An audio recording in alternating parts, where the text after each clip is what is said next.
Hey guys, I'm gonna read chapter 3 of Long Walk to Water.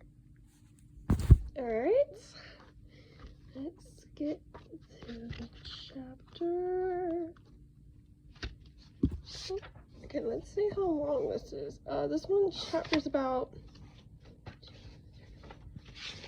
6 pages. Chapter 3.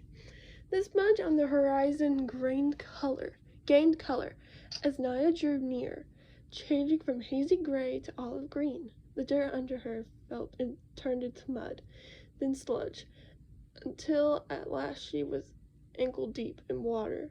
There was always so much life around the pond. Other people, mostly women and girls, who had filled their own containers. Many kinds of birds all flap and twitter, crawl, whatever.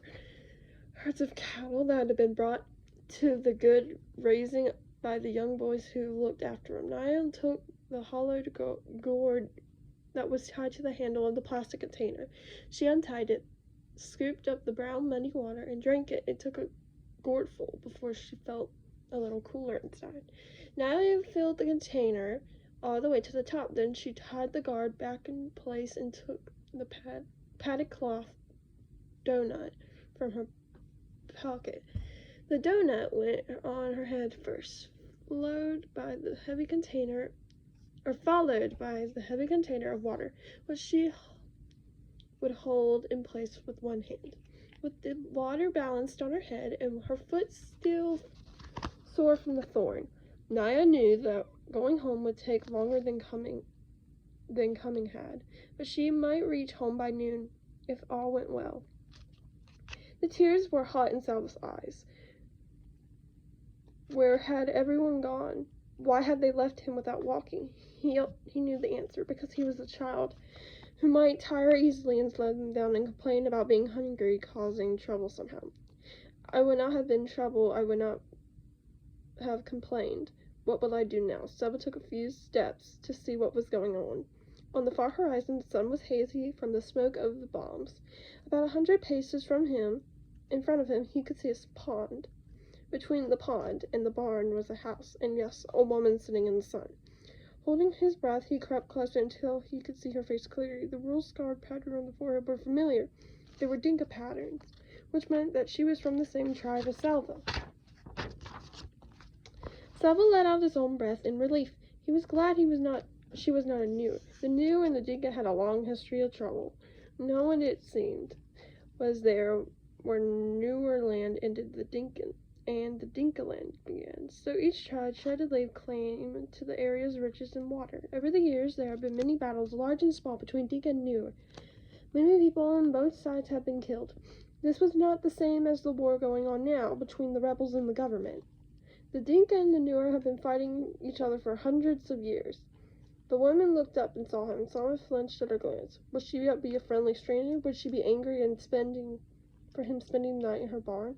But at least he was not alone now, and that knowledge was stronger than the uncertainty about the woman might do or say to him.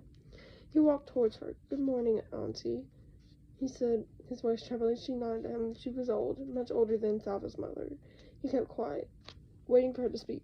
"You must be hungry," she said at last. She went into the house, and a few moments later she came back out and gave him 2 handfuls of raw peanuts. Then she sat down again. "Thank you, Auntie," squatting his haunches down to her. Salva shelled the peanuts and ate them. He chewed every nut into a paste before he swallowed, trying to make each one long as last as he could. The woman sat without speaking until he was finished. Then she asked, "Where are your people?" Salva opened his mouth to speak, but his eyes filled with tears again, and he could not answer. She frowned. "Are you an orphan?" He shook his head quickly. For a moment he felt mostly angry. He was not an orphan. He had a father and a mother. He had a family. "I was at school. I ran away from the fighting. I do not know where my family is." She nodded. "A bad thing, this war. What are you going to do? How are you going to find them?" Salva had no answer. He had hoped that the woman might have some answers for him. After all, she was an adult. Instead, she had only questions. Everything was upside down. Salva stayed in the woman's barn again that night. He began to make a plan. "Maybe I can stay here until the fighting stops. Then I will go back to my village and find my family."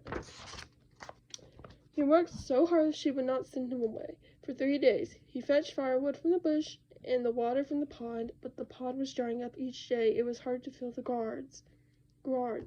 I think that's what it says. During the daytime, Salva could hear the distant booming of artillery from fighting a few miles away. With every shell that exploded, he would think of his family, hoping they were safe, wondering desperately when he would be with them again. On the 4th day, the old woman told him that she was leaving. You have seen that the pond is only a puddle now. Winter is coming and the dry season. And this fighting, she nodded her head in the direction of the noise. I will go a different village near water. You cannot stay with me any longer. Salva stared at her panicked words inside him. Why can't I go with her? The woman spoke again before he could ask out loud. The soldiers will leave me alone, an old woman on her own. It would be more dangerous for me to travel with you. She shook her head in sympathy. I'm sorry I cannot help you anymore. She said, whenever it is your walk, just be sure to walk away from the fighting.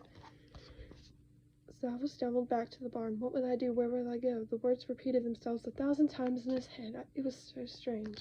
He had known the old woman for only a few days, but now he could not imagine what he would do with her once she's gone. He sat inside the barn and stared out, looking at nothing. As the light grew dimmer, the noises of evening began. The buzz of insects, the rustling of dry leaves, and another sound. Voices. Salva turned his head around. Yes, it was voices. Some people were walking toward the house. A smaller group, few dozen, as they approached Salva and took a deep breath. In the fading light, he could see the faces of those near. 2 men had the patterns of V-shaped scars on their foreheads. Dinka patterns again. The kind that the given boys in Salva's village as part of the neutral becoming a man. These were Dinka too. Could his family be among them? And that is chapter 3 of A Long Walk to Water. Hope you enjoyed, and I will see you in my next video for chapter 4. Bye!